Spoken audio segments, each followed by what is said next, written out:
Patuloy na tinitiyak ng Armed Forces of the Philippines ang pagtupad sa kanilang mandato na protektahan ang teritoryo ng bansa. Ito ay kasunod ng presensya ng isang cruiser-guided missile, frigate-guided missile at isang Fuji-class replenishment oiler na mga barkong pandigma ng China na na-detect na pumasok sa archipelagic waters ng bansa. The identified vessels are as follows. PLAN 107, Type 055 Renai-class cruiser guided missile. PLAN 568, Type 054A Jiangkai-class frigate guided missile.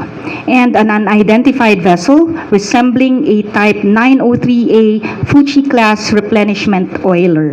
We remain committed to safeguarding the nation's territorial waters, maintaining peace and stability in the region, and upholding national sovereignty.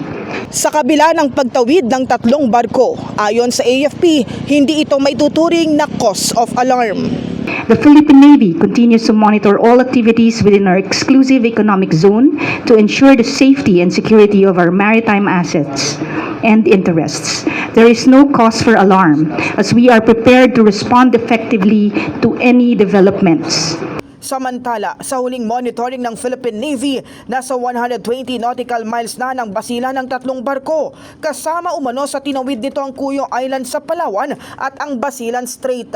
Una nang sinabi ng militar na walang diplomatic coordination ng tatlong barko ng China na isang malinaw na paglabag sa tinatawag na innocent passage. They were challenged all the way. They replied but not in accordance to standard procedures. Standard procedure is that you would identify yourself, you would state where you came from, where you're heading to. The only reply given to Western Mindanao Command was that they are exercising freedom of navigation and innocent passage. In the heart of changing lives, ito si Brigada Kath Austria ng 105.1 Brigada News sa Manila, the Music and News Authority.